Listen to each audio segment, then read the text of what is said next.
अवगुण हैं वही विष के रूप में बाहर आ जाते हैं। मंथन जब जीवन का करते हैं तो जितने भी अवगुण हैं बुराइयां बाहर निकल गईं, तो अंत में अनेक रत्नों के साथ में फिर अमृत की भी प्राप्ति हो जाती है। अथवा ये अपने जीवन का ही मंथन है। उच्च श्रवा अश्व घोड़ा निकला जो बलि को दिया गया, ऐरावत हाथी निकला इंद्र को दिया, कौस्तुभ मणि निकली भगवान स्वयं हरि ने धारण की, कल्प वृक्ष निकला स्वर्ग में भेजा, काम धेनु गाय प्रकट हुई ऋषियों को प्रदान की, इनके दूध से घृत से यज्ञ आदि कर्म होते रहेंगे। ब्रह्मा आदि अप्सरा निकली उन्हें भी स्वर्ग में भेजा गया। चंद्रमा निकला भगवान शिव ने शीश पर धारण किया, शंख निकला भगवान हरि ने धारण किया। उसके बाद में महालक्ष्मी का प्रादुर्भाव हुआ और लक्ष्मी जी को देखे तो सभी झगड़ने लगे, लक्ष्मी को हम लेंगे, लक्ष्मी को हम लेंगे। हैं भला लक्ष्मी को कौन नहीं चाहता, सभी चाहते हैं कि लक्ष्मी हमारे पास आ जाए। प्रेम से बोलो जय श्री राधे। पर लक्ष्मी जी कहती हैं कि जो मुझे चाहता है मैं उसे नहीं चाहती, और जो मुझे नहीं चाहता है मैं उसे चाहती हूँ। देवता दैत्यों ने सभी ने लक्ष्मी को चाहा तो लक्ष्मी जी ने उनको नहीं चाहा। भगवान हरि ने लक्ष्मी को नहीं चाहा तो लक्ष्मी जी ने भगवान हरि को ही चाहा। इसलिए भगवान के गले में ही वरमाला डाल दी। बोली लक्ष्मी नारायण भगवान की जय हो। मदरा देवी निकली, भगवान ने विचार किया ये सज्जन व्यक्ति के योग्य नहीं है, दुर्जन व्यक्ति के योग्य, इसलिए दैत्यों को प्रदान कर। उसके बाद में धन्वंतरी भगवान का अवतार हो। बोलिए धन्वंतरी भगवान की जय हो। अमृत के कलश को लेके प्रकट हो, जो कि दैत्यों ने छीना और 4 जगह स्थापित किया, प्रयागराज, उज्जैन, नासिक, हरिद्वार, और चारों जगह पर 12 वर्ष के उपरांत महाकुंभ लगने लगा। अब 14 जनवरी से 25 में है ना इलाहाबाद में कुंभ, महाकुंभ है। इलाहाबाद में जब भी कुंभ पड़ता है तो एक अर्ध कुंभ होता है, एक महाकुंभ होता है। अब की बार महाकुंभ है, इससे पहले जो पड़ा था 6 वर्ष पहले वो अर्ध कुंभ था। देवता दैत्य अमृत के लिए झगड़ रहे हैं। देवता कह रहे हैं पहले हम पीवेंगे, दैत्य कहते हैं हम पिएंगे, और अमृत का कलश है दैत्यों के हाथ में। तो इनका कार्य सफल करने के लिए, देवताओं को अमृत पान कराने के लिए भगवान ने एक नया अवतार धारण किया, और भगवान आज नर से नारी बने, मोहिनी अवतार लिया। बोलिए मोहिनी भगवान की जय हो। बड़ा सुंदर भेष ठाकुर जी ने धारण किया, और कंधों का बेहवल आक्षी, कंधों का गेंद हाथ में ली और उछाल उछाल करके जहां देवता दैत्य झगड़ रहे थे वहीं होके निकलने लगे।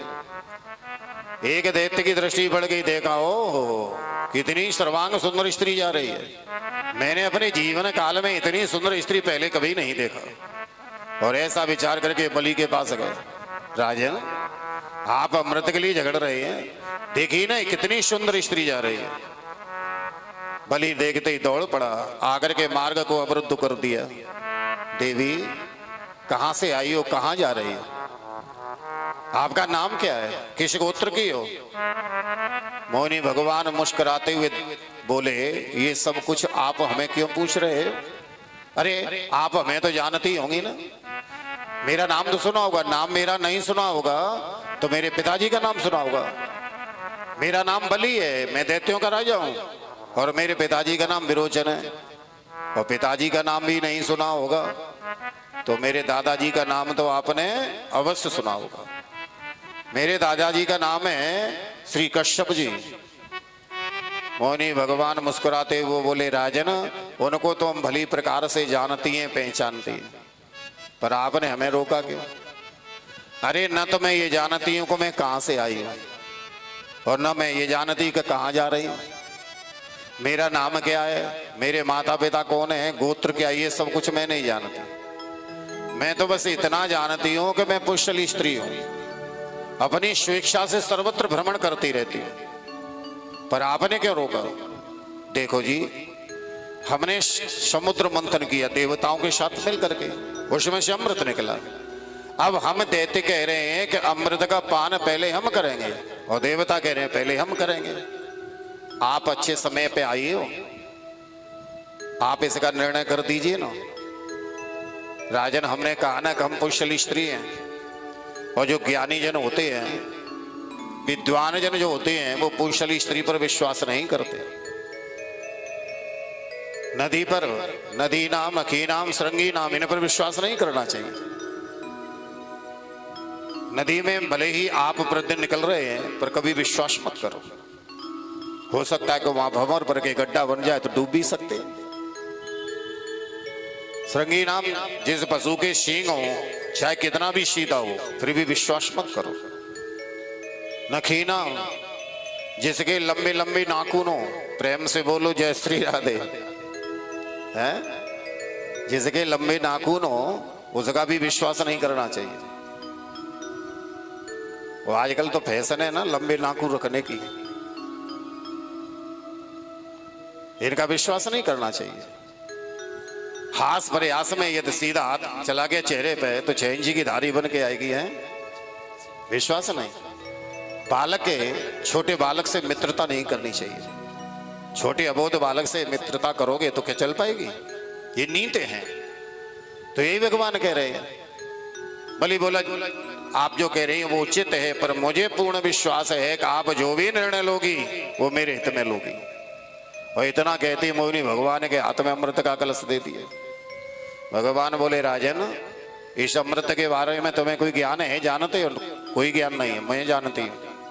इस कलश में जो अमृत है वो नीचे गाढ़ा है और ऊपर पतला है। बेचारे देवताओं ने भी तो सहयोग किया है ना, तो इसलिए पतला पतला इन्हें पिलाऊंगी और नीचे जब गाढ़ा पौष्टिक रह जाएगा तो तुम्हें पिला दूंगी। बलि बोला मैं जानता था जो भी आप निर्णय लोगी उचित मेरे हित में लोगी। कितना सुंदर निर्णय है, बेचारे ने देवताओं की संतुष्टि भी हो जाएगी। भगवान बोले तो 2 पंक्ति लगाओ, एक में देवता एक में दैत्य, अलग अलग पंक्ति में बैठ गए। अब रूषा भानु नाम का जो दैत्य था बड़ा चतुर था, इसने विचार किया अमृत गाढ़ा और पतला कभी नहीं सुना, पर होता होगा।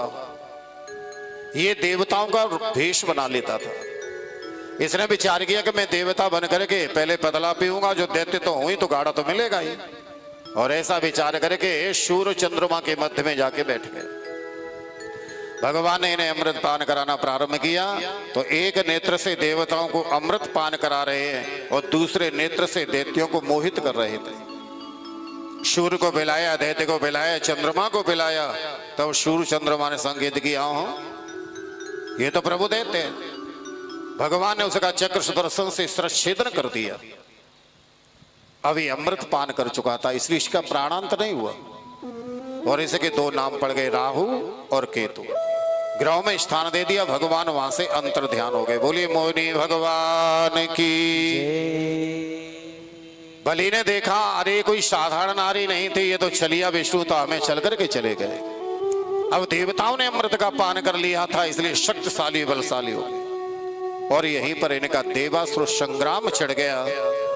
इंद्र ने अपने वज्र के प्रहार से बलि का वध कर दिया।